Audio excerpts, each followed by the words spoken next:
Welcome to episode 17 of Power Podcast. So that was you talking earlier.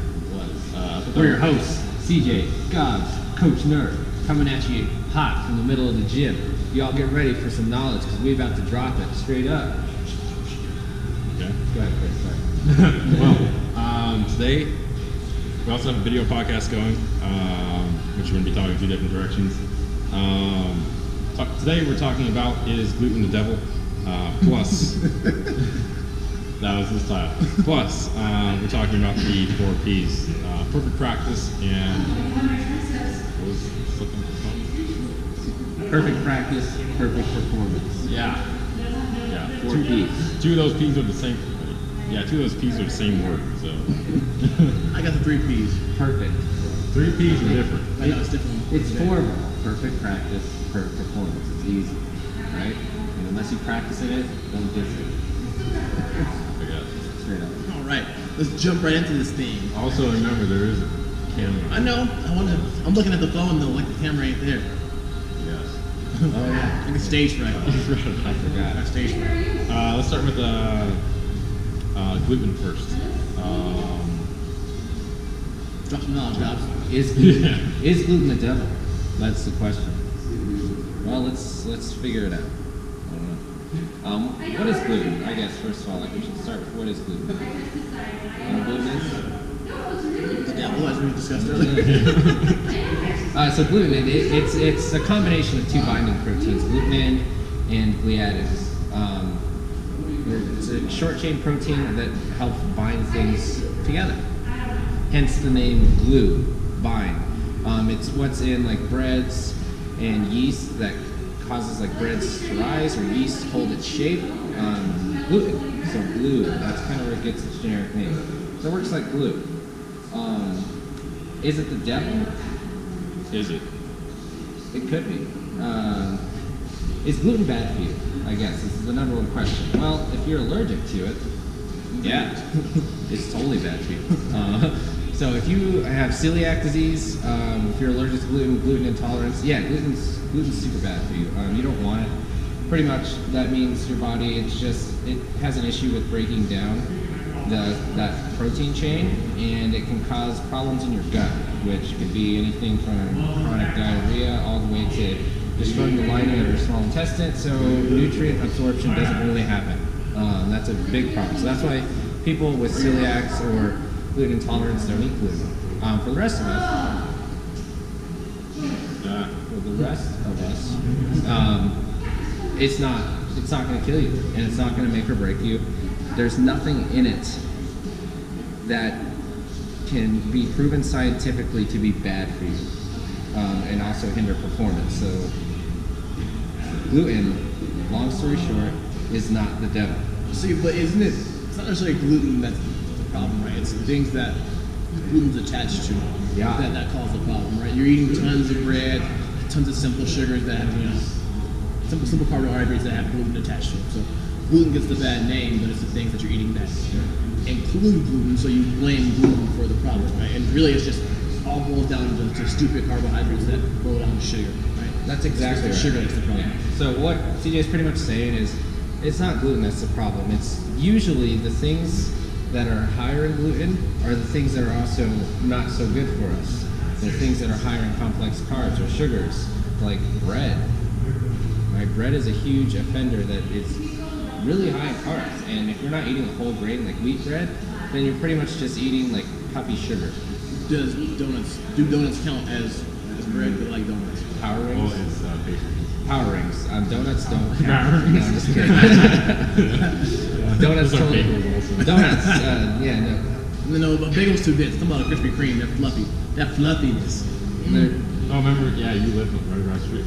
Yep, it's delicious. So they're high in gluten. Things higher in gluten typically have they're higher in calories, higher in sugar. So that's where we get this bad association with gluten. Another thing that people associate with gluten is inflammation. So, if it's like, oh, if you're eating a bunch of gluten, it can cause you to feel bloated, puffy, inflamed. So gluten, it does cause a little bit of additional absorption of water in your cells. Not that much though, not so much to make you feel terribly puffy. But it is always attached to grains, which also make you feel bloated when you drink. Like when you eat bread, drink water, it's gonna make you feel puffy, Yeah. swollen, and fat. Right? Yep, so it's attached to grains, barley, so that's why, beer is really high in gluten.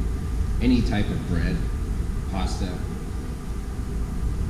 these things are higher in gluten, but it's usually the things that aren't good for us. So that's why gluten gets such a bad name, is because it's like, yeah, if you eat freaking lasagna every night that has a ton of gluten in it, it's a pasta, it's like, yeah, it's probably not good for you. You're looking at a lot of cheese, a lot of complex carbohydrates, and just bad fat. So gluten is not the devil, but you definitely want to monitor your gluten intake as far as what you're getting your gluten from. Like I said, like you want to make sure you're getting whole grains, and most of your things containing whole grains are going to have a little bit of gluten in them. You can get away with eating like oats or quinoa, that are going to be high in whole grains, but other than that, it's like, your whole grain bread, whole grain pastas, even like some good breakfast cereals are going to have your whole grains that are essential for nutrients and performance. So gluten is not the devil. Gluten in moderation. Everything in moderation, including moderation. Moderation and moderation, including moderation. So, Moderation. for those that want to go on a gluten-free diet, what would that sort of look like? Study bread. Well, nowadays, it's a lot easier than it was like 5-10 years ago. There's this huge health phrase where, gluten-free this, gluten-free that. It's more just right now a marketing method. It's not so much that gluten-free is healthier for you.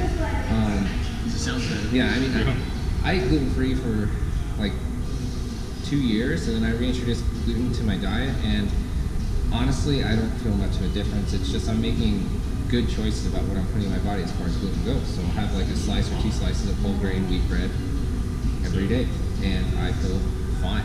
I think the biggest difference especially for me, I feel, is when I eat like a big meal, say a big clean meal versus a big meal with gluten in it, or with bread or something that contains gluten, I just feel so full when I eat that big meal with gluten. I feel like I can unbutton my pants and take a nap right there on the spot. Yeah, totally. That's the biggest difference I feel, is you feel like sleepy after you eat that big glutinous meal. Yeah. Gluten is gluttonous. Gluttonous. Gluten is gluttonous. Same thing. Gluten is gluttonous. Same thing. One and the same. So what you're saying is you shouldn't eat gluten-free, but yet eat processed gluten-free diets. Eat processed gluten-free diet. Eat processed free.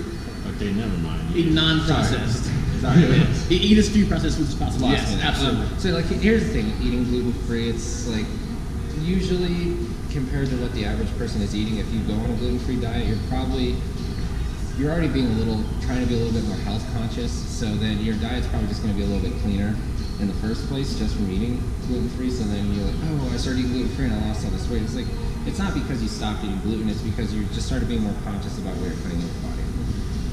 So gluten-free has nothing to do with like, is this good for me, or is it going to cause you to lose weight, any of that stuff. What it comes down to, it's like your complex carbohydrate intake, fat intake, calorie intake, obviously, but gluten is not going to make or break you. So this whole craze right now with the gluten-free stuff, like I said, it's just marketing. It's really a bunch of BS. Don't you love when you see like something that's marked gluten-free that never had gluten in it? Like there's no product like it that has gluten, like this sparkling water, gluten-free across the side of it. It's like it never had gluten in it. Well, that's what I tell you. It's marketing. Like I went to the store the other day and saw eggs. Yeah. Eggs. Gluten-free eggs. Gluten-free eggs. Yeah. It's like, well, thank God, because the ones I got before were gluten. Gluten-free fish. Those chickens were pooping them eggs out with gluten in them already. Ground beef, now gluten-free. You gotta be kidding me. Like tortilla chips, Chex. You see a lot of stuff like it's now gluten-free. Yeah, it sounds good. It's been gluten-free. They just haven't been marketing it that way. Yeah, and gluten-free doesn't not mean something. So, like, if you're somebody that's been eating gluten-free or you're considering it, save yourself the money. Just make better decisions. Try to eat less sugars and less processed foods, and you'd be surprised how you're going to feel from just trying to do that. Like sugar, if we're talking about something being the devil, sugar is the devil. Like hands down, processed sugar, complex carbs, those are the devil. So if you want something to be the devil, it's sugar. I'm sorry to say it. And they've done recent studies and that have proved that sugar is 5 to 10 times more addictive than heroin. I'll be some heroin too, so. Yeah, right? So that's the boat that we're in with sugar. So I understand how hard it is to quit, but sugar is definitely the devil. It's not gluten. You ever watched Waterboy? Yes. You know, Bobby She's who powers the devil? That's what you sound like. Yeah. You're not allowed to have sugar. But sugar's the devil. Mama said. My mama said. That's right. Alligators are hungry because they got all them teeth. No listen, push. This is just like that meme that's on Facebook of a CrossFitter's mind. There's just movie quotes, CrossFit, useless memes. Yeah. And then I've got less of the useless memes and a lot more of the movie quotes. Do that all day. Movie quotes and Dave Chappelle stuff. Yep. That's what I like. Dave Chappelle. Yeah, Chappelle quotes. yeah, you get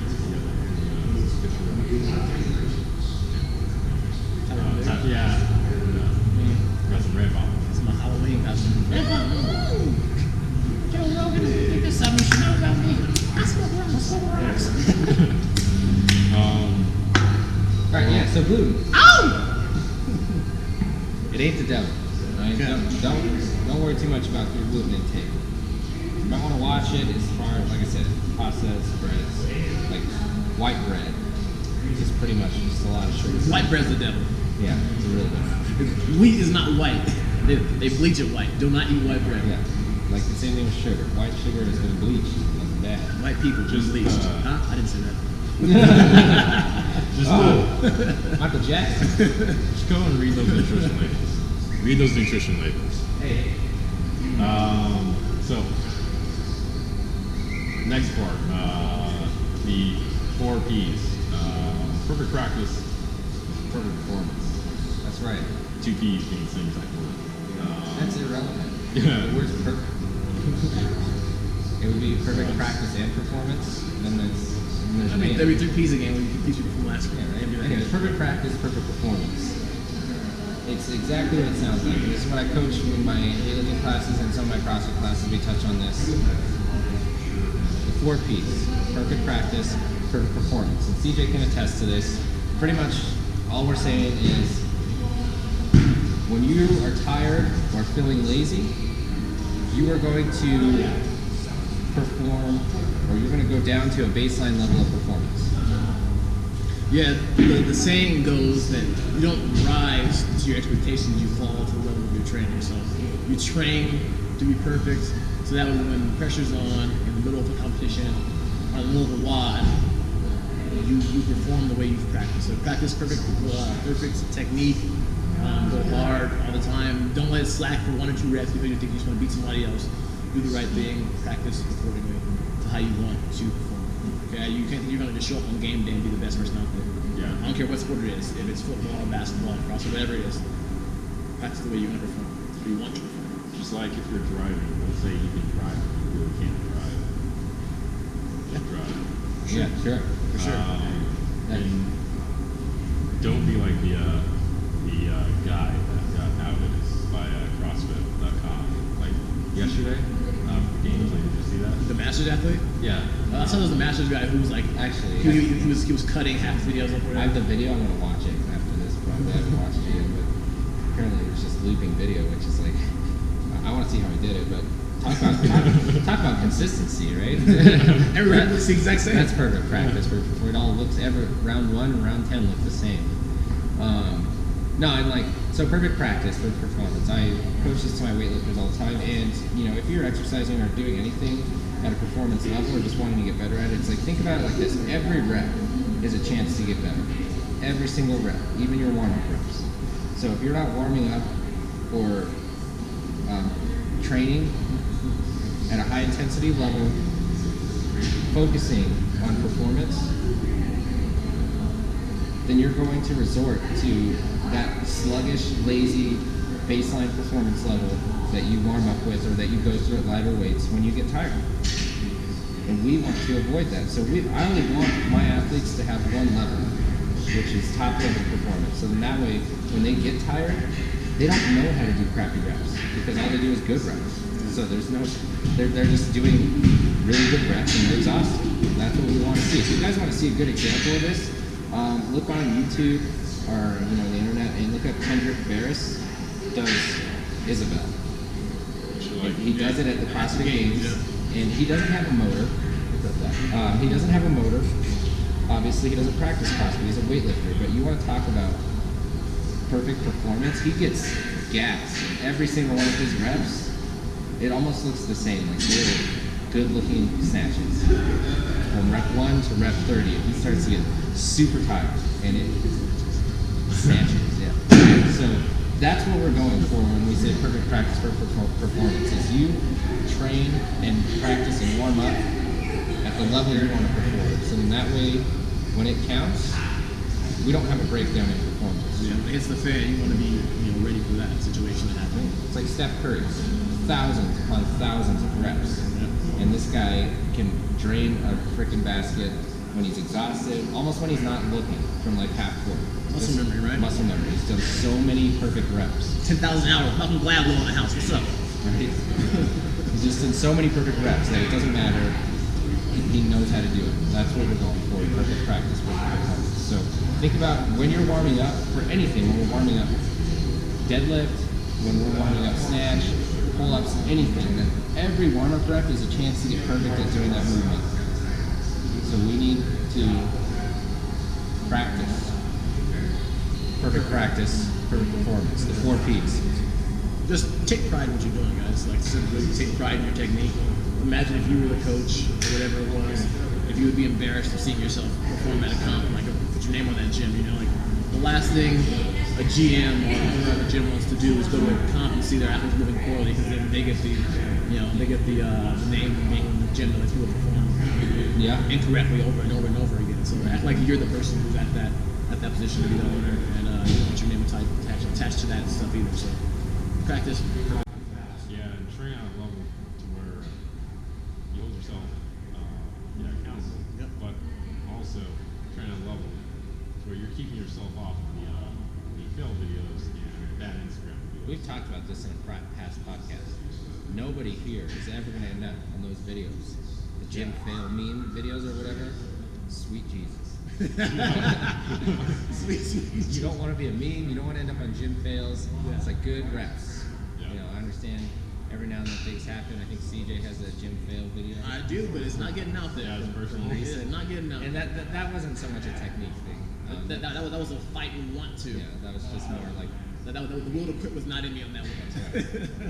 But so technique was perfect though, by the it way. was good technique. So we don't want to end up there. No, we don't. So we practice good reps. Yeah. Close this out, Chris. Always. Close this out. Shorter podcast today, perfect. 20 minutes. Yeah, that's cool. So this is episode 17 of our podcast. We also have a video version. So head over. I'm still getting used to it. So you watch the video, and I'm not even looking at it most of the time. But don't worry, you get used to it. Yeah. Like make sure you wear like a tank top next time. You can see the guns. You missed your chance yesterday.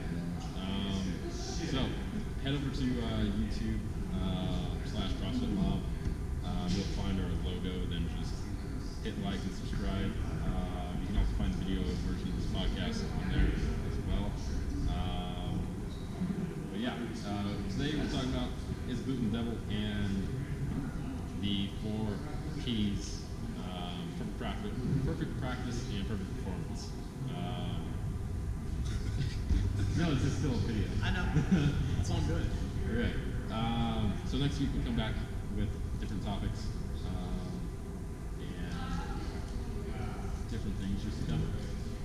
So Thanks for tuning in, guys. Right? Yeah, Shoot him again.